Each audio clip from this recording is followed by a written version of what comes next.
Es nezinu, kā lai sāku šo video. Sveicināti šajā YouTube kanālā, man sauc Renāta. Un es gribu jums beidzot kaut ko pastāstīt. Es domāju, ķersimies uzreiz, vērsim pie ragiem. Šis būs ilgs video. Nē, šitam bija labāk. Jūs noteikti varat sagatavot kaut ko dzēramo ēdamu, jo šis būs gari. Stāstīšu, kā man gāja. Tiktu kā rakstīju visu laiku video klipos, jo es tur liku visādojumi šitos te video. Katru vakaru montēju video un katras dienas kaut ko, kas man tur bija iefilmēts. Es nevedu mājā šitā suvenīrus, vedu video. Labi, kaut kāds suvenīrus arī atved. Par šito bišķiņu vēlāk. Sagatavojiet ēst dzert, šis būs ilgi. Es stāstīšu visu, kas bija, kā bija, kas bija. Es biju arī kaut kad, jau 2 gadu riņķi. Es biju Horvātijā. Es ar ansambli braucām. Tur arī man ir safilmēts. Un es teicu, jā, es ilgšu, un es neesmu vēl samontējis. Tātad tas kādreiz arī būs, bet šis ir svaigāk. Horvātijas arī atceros, bet te notika tik daudz, kad man bailes ir aizmirst kaut kādas detaļas, tāpēc es gribu to ierakstīt tagad. Es zinu, ir kas arī gaida man tā kā stāstījumu, jo es ieliku tiktokos. Tur nav viss. Ir vēl visādi kadri, kas nav ielikti. Nu, ko aiziet? Okay, let's go. Es atradu 18. Šodien ir 21. Bring back memories to the time, kad Renāta meklēja savu ID karti. Pirmā nodaļa. ID kartes meklējumi. To es arī tiktu kā dalījos saviem meklējumiem. Uz Latviju bija iesaistīta man ID kartes meklējumos. Kas tad notika? Renāta nevar atrast ID karti. Meklēja, viņas nav. Sapratu vakarā. Lidojums man bija pirmdien. Es gribēju ar autobusu braukt svētdien. Autobus man bija 5:35 no rīta. Uz tā autobusu vakaru. Pirms es sapratu, ka man nav ID kartes. Meklēju ID karti. Es meklēju viņu visu. Te bija apgriezts otrādā. Kaut kāds video tur ielieku, un cilvēki raksta, ka tu meklē tur, meklē šitien. Ņemu padomus no komentāros rakstītājiem, komentētājiem. Tur nav. Visu nakti jau meklēju līdz tiem 5:35, kad autobus aizbrauca. Bet es nebūtu paspējis sakrāvāt mantas, jo man viss domas bija par to pasu. Man mantas nebija vēl sakrāmēts. Nākamā diena. Ar man 3-gadnieci, 3,5-gadnieci, tās jau 4 gadi. Nav stāsts par to. Mēs aizbraucam uz Talsiem, es strādāju Talsos, mēs aizbraucam brīvdienā uz darbu. Kad pasīties, vai toči nav tur darbā palicis. Pirms tam brīvdienām es skatījos, vai viss mans mans ir paņemts. Un es biju viss mans paņemts, bet es nebiju tajā visā meklēšanās trakumā. Es nebiju pārliecināts, vai man tās mans ir, vai man viņas ir mājās, vai man nav palicis darbā. Un mēs uz Talsiem braucam, aizbraucam. Tiekam iekšā, nav. Tāds, ok, labi, vismaz šeit ir skaidrs, ka nav. Tur nav. Tad braucam mājās, turpinam meklēt. Brīžiem tāds, kad viss, kas rakstīja, man bija kas rakstīja, kad neprasa pasi, ka nē, Air Baltics neprasa pasi, nav vajadzīgs. Ryanairam ir pasis piesaistīta biļete, Air Balticam tā nav. Reāli tā nav. Es nevaru braukt bez dokumentu, man ir nedroši, es braukšu dokumentu, visiem man nav dokuments, es nekur nelidoju. Nauda jau ir zaudēta tai biļetei. Skatījos, variantus, piemēram, to lidojumu citu pārcelt. Nebiju samaksājusi tā kā bija šī lielāka nauda, lai varētu kancelot, vai bēdīgi, ka reāli 250 eiro zaudējusi. Un tad es gadījos, varbūt lētāk sanāk jaunu nopirkt uz citu dienu. Es domāju, uztaisīt dokumentus jaunus, un reāli tā bija brīvdiena. Kas, ka viss, cerības zaudētas. Redzes, es atgriezusies, tātad Renāta atrada vai ne? Un kur Renāta atrada? Neatrada ID karti. Es atradu pasi. Es nezināju, ka man ir pasi mājās. Tā sanāk, ka tā pasi. Visu laiku šeit man bija pasi, kopš es šeit dzīvoju. Esmu pārvākusies ar to pasi uz šeieni. Pasi nolikus, un es aizmirsus, ka man tā pasi ir. Es dzīvoju, jā, ar ID kartēm. Es visu laiku ID kartes pagarināju. Tālūk. Es man reāli mācību, jābūt neatlaidīgam. Liekas, ka nesanāk, ja jāmēģina vēl. Tā tas man pārbaudīja. Es uzskatu, ka viss notiek tā, kā tam jānotiek, un tas bija kaut kāds pārbaudījums man, lai pārbaudītu manu izturību, noturību, nervus kaut kādus, kad neatlaidību. Paliek jautājums, kur ir ID karte? Nezinu, es priecājos par pasi. Jā, lidos. Renāta iet kravāt mantas. Renāta kravā mantas, un Renāta ved uz Kandavu. Kandavā ir tuvākais autobuss, lai es tiktu uz Rīgu. Uz Rīgu paliku, noliku mantas kaut kādas. Un tie, kas nezin šeit, es arī dziedu un spēlēju ģitāru. Ko tur dziedu? Kaut kā uzstājos, kaut kur piedalos. Caur internetiem tiktokiem mēs esam pazinušies ar jaukiem foršiem cilvēkiem. Mēs runājam Rīgā uzspēlē. Viņi spēlē Rīgā uz ielām, mēs esam te Kuldīgā spēlējuši, tad viņš arī bija Kuldīgā.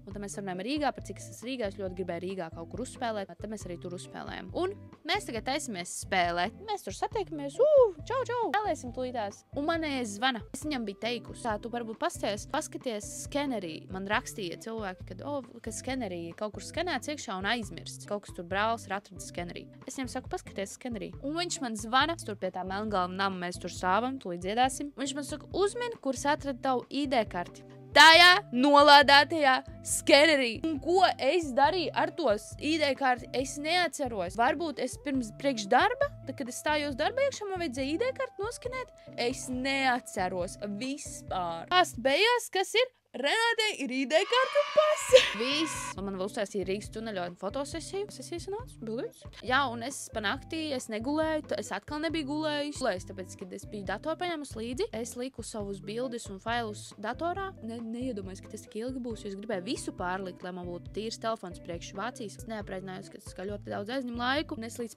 pašam pēdējiem, liku tos failus, viņi ļoti ilgi likās. Kaut ko es ieliku un visu laiku baidījos, ka man Vācijā pietrūks vieta telefonā. Jā, viss sagāja. Es vēl šo filmēju. Es ļoti ceru, ka man pietiks. Otrā nodaļa. Beidzot lidostā!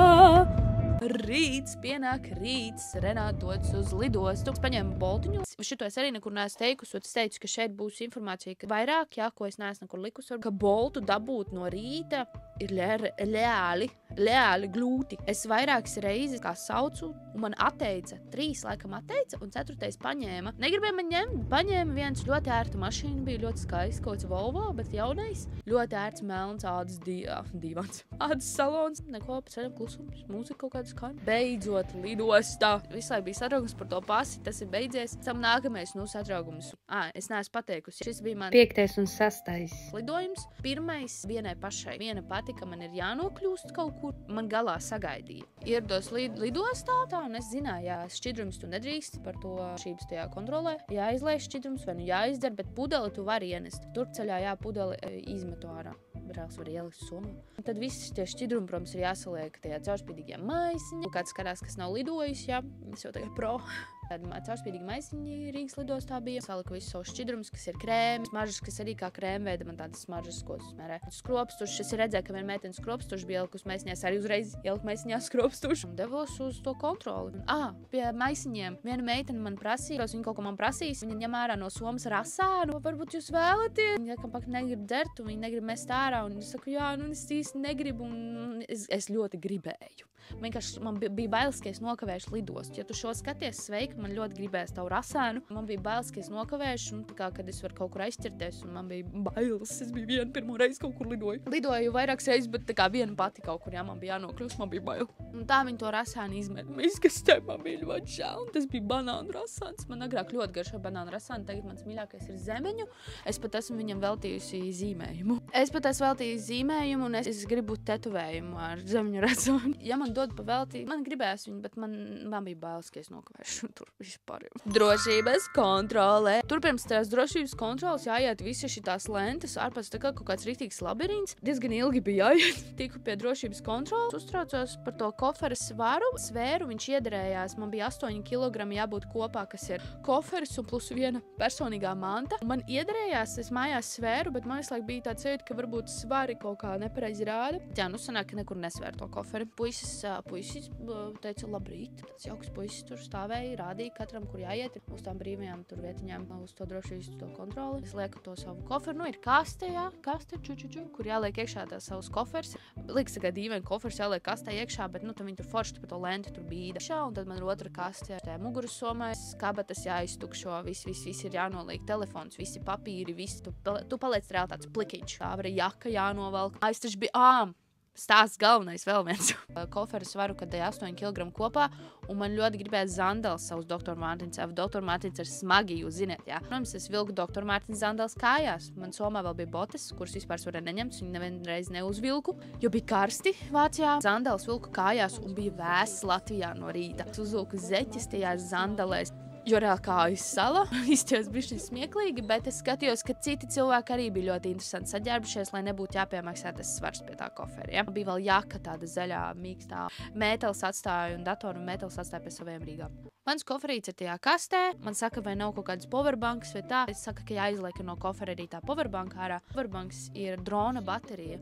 Un viņa turceļā tā skatījās, apakaļ tur neko nestījās. Viņa izvilka ārā un skatījās, un viņa tāda...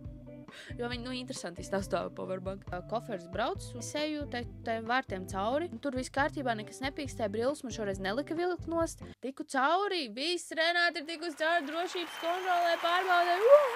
Nākamais stress. Atrast savu geitu.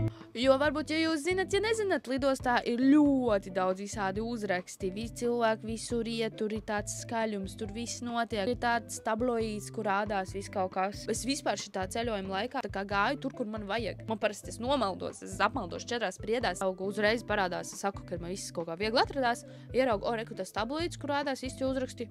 Reku man lidmašīnas. Tas un tas geits. Ok, eju meklēt geitus, sekoju līdz visām norādēm. Atradu savu geitiņu, gāju nopirkt ūdentiņu. Mēs nopirksim padzerties Narvesen, €70. Kāpēc no kāds 3 eiro? Un tā Narvesen pudele man izbrauca visu Vācijas piedzīvojumus, visu līdzi. Jo Vācija arī dzēra ūdeni no pudelēm un bija nopirkusi tā plasmas. Viņiem ir cieta, ļoti bieza, ļoti kvalitatīva noteikti tas nozīmē. Sēžu, skatos, gaidu savu lidojumu.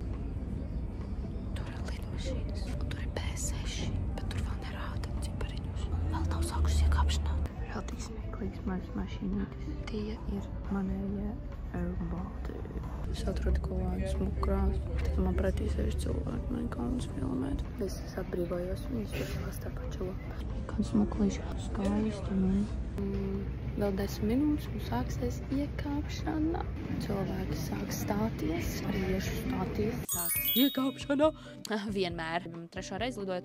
Katru reizi satraucoši, pacelšanās. Tieši, kad atraujās no zemes. Es iedomājos, es esmu kaut kādā metāla kastē, kaut kādiem spārniem. Tu ieslēgts tādā, garā desā. Ir tā drošības instruktāži, kas izrādās Air Balticā. Es nezināju, es lidoju ar Ryanair iepriekš. Air Balticā nav steward, tā kā ir steward, viņi nerāda drošības šito instruktāžu. Ir ekrāniņa, kas ir riktīgi krūti, jo tur rāda visus attālumus, cik ilgi laiks ir lidot, cik tu esi nolidojis. Ir interesanti, ka nav tie, kas tur rāda. Lūdzu, turien, tad šeit ir šitas, jūs vēlaties šitā? Tu esi iesēdināts tādā desā, tev nav nekāda teikšana. Tev tur ved, un ja kaut kas notiek, es saku man par to, ka kaut kas notiek. Baigi forši paskatīties video Challenge Accepted, kur viņi izmēģina dažādas profesijas, un viņi izmēģināja tie, kas koordinē to visu lidlauku, cik tas, un es nostījos to video, un tad es sēdētajā lidmašīnā skatījos, kā mēs sākam kustēties. Pa lodziņu es paņēmu vietu pie lodziņu, jo man patīk sakot līdzi, visam, kas notiek, kā es varētu kaut ko, kā man būtu teikšana, pār to lidmašīnu, ja kaut kas notiek, bet man tāda ir labāka sajūta. Un to video nostoties, un es skatījos pa logu, ka tu saproti, kā viss, kā tur apmēram strādā, tas ir tik sarežģīti. Iet uz turieni, kaut kas nosēžās, kaut kas paceļās, un tad viņi brauc, un tad viņi nostājās uz tā ieskrējiena lauku, un tad viņi sāk braukt, un tad viņi paceļās augšā. Viss, un jūs ir gaisā. Man patīk iefilmēt savu sejas izteiksmu. Man tāds, jo pilnīgi tā kā sajūta, kad ceļās augšā. Teks nezinu, es vēl stāstu, viņš brauc, un to pēkšņi iestum beņķī iekšā tā. Un tā kā paceļās, tad ir ļoti dīvaini sajūta. Man smadzenēs man vienkārši notiek tāds, kā mani kaut kā paceļ gaisā. Tāks mans 2 stundu lidojums. Es parasti lidmašīnā neņemu neko, tur nepasūtu iepriekš, man tikai aizvediet galā un viss. Es dzēru savu ūdeni, un tas bija agrs rīts, un es nebiju gulējis visas tās iepriekšējās stundas, naktis 2. Man ļoti miegs nāca, es rubījos ārā, varēju pagulēt. Un te es sapratu, ka nākamreiz jāpaņem kaut tas uzpušamais šitas tev. Jo es šitā, un tur tas lodziņš ir bišķiņ tā kā tālāk, ir tāda atstarpe, un es tā kā uzlieku roku uz tā roku balsta, un šitā te es riktīgi knābāju, es riktīgi lūzu nost, es kaut kā vienu brīdi laikam atlūzu vairāk, citu brīdi mazāk, bet kaut kā bišķiņ es pagulēju, un jo ļoti ātri es atlidoju. Stunda 55, un es esmu galā. Vācija minēdē! Šito reizi sēžoties, viņam bija tā, ka viņš saka, ka mēs tu pēc tik un tik minūtēm mēs sēdīsimies, būs nosēšanās, protams, visi tās, kad galdiņam jābūt paceltiem, logūtiem, aizslietņiem jābūt paceltiem, visas vantas noliktas, sēdēt vietās piespradzējušies. Tad sākas tā nosēšanās, gaisma ledzās nost, jāsāk nosēsties. Viņš tā kā vai 2 piegājieniem, tā, un viņš kā, otrā reize arī, man bail palika tajā brīdī. Bija arī kaut kāds gaisa bedres dažas, tie riteņi tur izlaisti, un tad viņi tā, kad saskrās ar to zemi, tā. Ir, ka citiem pilotiem sanāk maigāk, un citiem tā, citiem tā, bet es vispār abrīnoju, vispār abrīnoju, kā var šitādu milzīgu vadīt, kā var viņu nosēdināt, kā var pacelt, vispār abrīnoju, kā var šitādi te darboties. Mēs apstājāmies blakus lidmašīnā, tā jau stāvēja ļoti liela lidmašīna. Ja mūsējā liekas Air Baltics liekas liels, tad tas blakus vienkārši ir milzenis. Kanādas kaut kāda, kas lido tur tālus, tur Amerikas Race. Tā ir tā, kur ir 3 rindas pa vidu un vēl sānos, un viņi milzīgi bija salīdzinoši ar mūsējo lidmašīnu. Un sāks mans pirmā diena piedzīvojuma.